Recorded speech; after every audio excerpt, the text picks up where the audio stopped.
자, 시작하겠습니다. 오늘은 이제 장점, 단점 알아보는 시간 제가 가질 예정인데요. 지원 동기, 입사 보고, 성장 과정, 마지막에 이제 장점, 단점 될 텐데,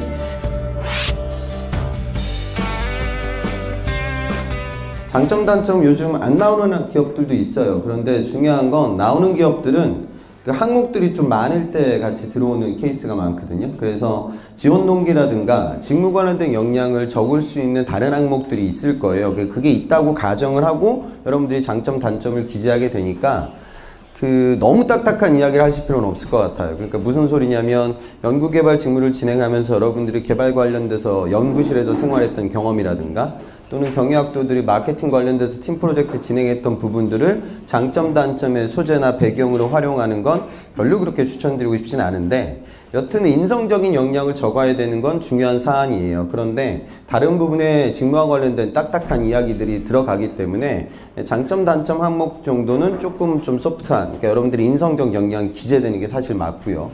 분량이 그렇게 많지도 않은 항목이 될 거예요. 그래서 여러분들이 장점, 단점을 쓸 때 제일 힘들어하는 건 장점은 별로 어려워하지 않아요. 그러니까 여러분들이 뭐 인성적 이야기를 적어버리면 되는데 제일 이제 문제가 되는 게 사실은 이제 단점을 적으라는 항목이거든요.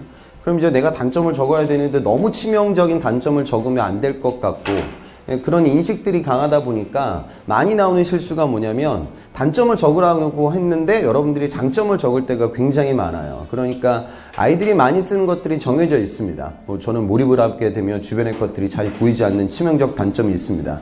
이건 사실 단점이라고 보기에는 장점에 더 근접하거든요. 그 다음에 공과사의 구분이 너무나 엄격합니다. 그것도 여러분들 사실 단점 아니잖아요. 강점이잖아요. 그러니까 여러분들이 장점을 적을 때 장점을 이제 강하게 적고 단점을 적을 때 단점을 적기가 너무나 좀 리스크를 여러분들이 생각하시는 것 같아요. 그러다 보니까 단점에다가 단점이 아닌 다른 이야기들을 적고 있습니다. 그러면 또 질문의 의도에 맞지 않아요. 그래서 여러분들 아셔야 되는 건 모든 신입사원들은 다 나중에 실수를 많이 하게 돼요. 그러니까 단점 없는 사람이 어디 있어요. 그런데 나는 어떤 실수를 해봤고 그래서 그런 실수가 왜 나오는지 한번 고민도 있었고 그런 실수나 그런 안 좋은 결과를 예단하기 위해서 예방하기 위해서 어떤 노력들이 필요한지 나는 고민을 한번 해봤다. 그 이야기거리가 여러분들한테 더 쉽게 와닿을 거예요.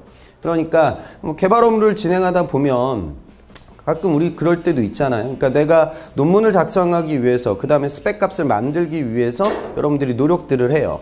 그런데 그 과정들 속에 기간이 너무 길어질 때도 있고 또는 뭐 예산이라든가 금액적인 부분을 고려치 않고 진행했을 때 공학적 결과물은 나왔지만 전체 과정을 봤을 때는 좀 안 좋은 결과가 도출될 때도 있겠죠. 그럼 여러분들이 이제 입사를 하게 되면 학부 시절 때는 그냥 연구실에서 논문 쓰기 위해서 특허 내기 위해서 개발을 하는 거지만 실제 기업에서는 비즈니스를 진행하고 있기 때문에 개발의 결과물은 스펙만 중요한 것이 아니라 경제적인 부분들도 굉장히 중요한데 그런 부분들을 간과했던 이력에 대해서 적을 수도 있는 거고 또 여러분들이 뭐 자동차 회사에 지원한다라고 치면 자동차 회사에서 만들어지는 부품들이나 재료들은 고신뢰성이 요구돼요. 그러니까 무슨 소리냐면 출력이 잘 나오는 것도 중요하지만 실제로 탑재되기 위해서는 안전사고가 있어서는 안 되기 때문에 그런 안정성인 부분들, 신뢰성인 부분들이 굉장히 중요한데 그런 부분들을 간과했던 경험에 대해서도 이야기할 수 있죠. 그 다음에 문과 학생들 예를 들어 영업을 쓴다? 그러면 내가 근본에 새로운 상품을 팔아야 되는 상황이었어. 그게 인턴이 됐든 아르바이트가 됐든지 간에. 그래서 주력하고 있는 상품들을 단기적인 매출을 증대시키기 위해서 노력을 했는데 당장 예를 들어 할인을 많이 하고 좀 고객들에게 과도하게 프로모션을 진행해서 단기적 매출을 증대시킬 수가 있어요. 그런데 영업이라는 것은 여러분들이 한 번으로 끝나는 게 아니고 고객들과의 지속적인 관계 지속력도 굉장히 중요할 거 아니에요. 그런 부분들을 간과해서 단기적으로는 성과가 좋았지만 장기적 관점에서 결과가 좋지 못했다. 그러니까 영업하는 사람들이나 개발하는 친구들이 흔하게 겪게 되는 실수들이고 오류들이에요. 그러면 나는 그렇게 여러분들이 아주 딱딱한 상황은 아니겠지만 비슷한 교훈을 얻었던 이력에 대해서 적을 수도 있는 거죠. 그럼 그를 통해 회사 생활하면서 사회생활하면서 또 내가 이 직무를 수행하는 데 있어서 아주 중요한 부분들을 이해하게 됐다. 그리고 어떤 부분에, 그러니까 경중을 좀 따지는 부분에 있어서, 우선순위를 배분하는 부분에 있어서, 구체적인 액션 아이템을 구축하는 부분에 있어서 어떤 부분들이 중요한지 교훈을 얻게 됐다. 그러니까 단점 이야기를 여러분들이 장점을 적게 되면 이런 이야기거리가 나오지 않을 거예요. 그래서 지난 나의 실수담, 그 다음에 실패담, 이를 통해 이해하게 된 부분, 얻게 된 부분, 또 그런 부분들을 극복하기 위해서 무슨 노력을 진행한다. 뭐 이런 식의 접근들이 여러분들이 단점을 적을 때 오히려 좋은 소재거리가 될 거예요.